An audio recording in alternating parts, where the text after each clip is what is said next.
Hello everybody, this is Taiska. I am coming to you with another quick video. This time I'm not styling, I'm just talking about something really quickly.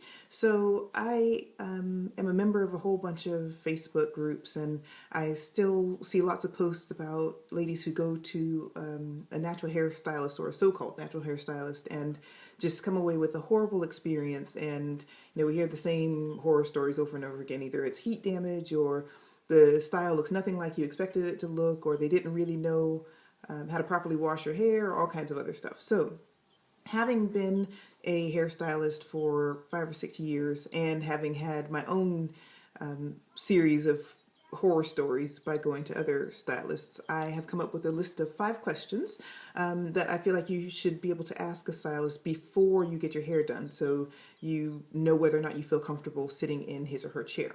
So number 1, do you have a portfolio I can view?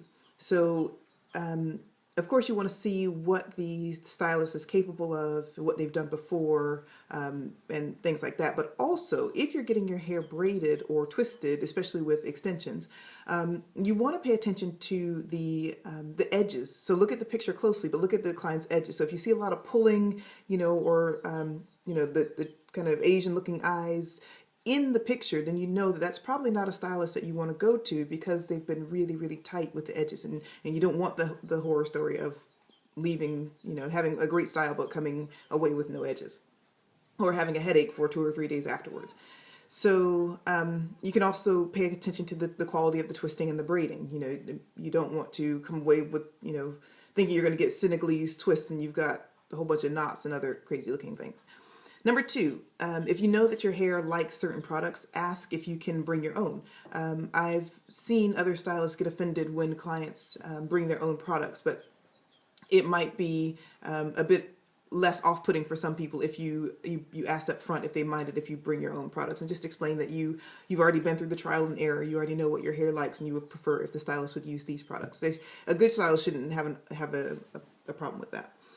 Number 3, now that you've seen my hair, will the price stay the same? I've also heard friends of mine who have really long, really thick hair get quoted a price for a style, and then when they actually get there, the price changes because they have a lot of hair. So you want to make sure that before you get in the chair and get halfway through your hair, that the price is going to be the same when they finish the style.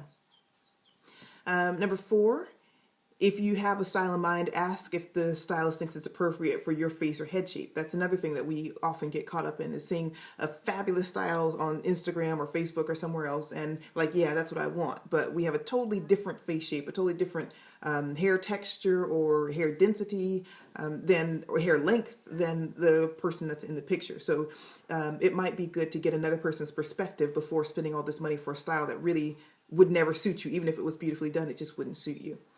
Number 5, what process and tools will they use to achieve the service and or the style? So oftentimes many naturals don't blow dry their hair or don't use much heat on their hair when they're doing it themselves. And then when they go into a salon, they're really offended or upset because the stylist is using a lot of heat on their hair.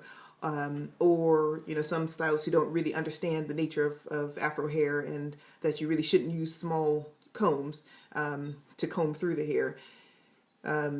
You might want to just find out what it is that they plan on using to achieve the style before they go and rake a comb through your hair.